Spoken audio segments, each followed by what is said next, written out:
And now, please join me in welcoming one of the world's top climate change attorneys specialising in international environmental issues, the President and CEO of the Climate Reality Project, Ken Berlin. Welcome, Ken. Thank you, Sarah. Well, let's dive right in. The Paris Agreement signed last year was historic, but really is just the beginning, as we've spoken about. You went to the follow-up conference in Marrakesh. What did you learn? Well, there are three critical provisions in the Paris Agreement. The first is that virtually every country in the world committed to reducing their greenhouse gas emissions. Those commitments were voluntary. They're not enforced at the international level. So after Paris ended, the question became, will countries actually implement their commitments? They also agreed in 2020 to strengthen those commitments and to strengthen them every 5 years thereafter. And that's actually required by the agreement. And collectively, they agreed to reach net zero greenhouse gas emissions sometime this century, we think by 2050. So when we came out of Paris and we went to Marrakesh, the Marrakesh meeting took place during the week of the presidential election. So the question became, what does this mean? Now, we still don't know what President Trump was going to do, and we didn't know at that time. But nevertheless, countries said what will happen. And the good news is, every country in the world came out and said, whatever happens in the United States, we remain committed to this agreement. We will continue to meet our commitments. We will strengthen our commitments. And that commitment, of course, is a critical thing coming out of that. We were also asked what would happen in the United States. Would we meet our commitments? And we said that no matter what happens at the federal level in the United States, because of action at the state level, the local level, the city level, thousands of businesses reducing their emissions, individuals becoming more energy efficient, the economics of renewable energy becoming better every year, we would meet our commitments by 2020, and we assured the world that that would be the case.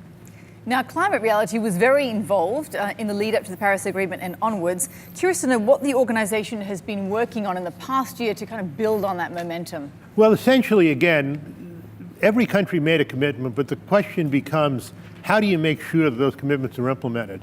So essentially, we're looking in each country in the world, and we have branch offices in 10 key countries, we're looking and saying to ourselves and to people there, does the country have a roadmap to meet those commitments? Do they have the laws and regulations in place they need to meet those commitments?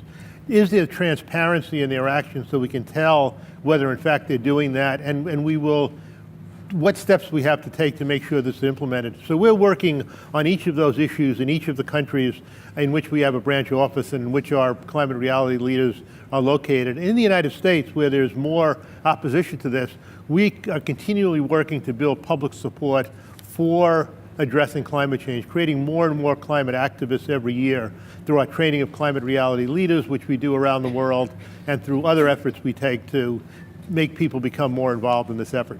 Well, 2016 is racing to a close. Can you, looking back on the year that we've had, some special initiatives or projects that you're particularly proud of that Climate Reality was involved in? In particular, I was curious about the 100% Committed program. We have a program, and other groups have similar kinds of programs, on two different levels to try and ensure that the world transitions to a clean energy economy. One is on college campuses. We are asking colleges to become 100% renewable, 100% committed to renewable energy. We started in late 2015. We now have chapters on 21 campuses in the United States.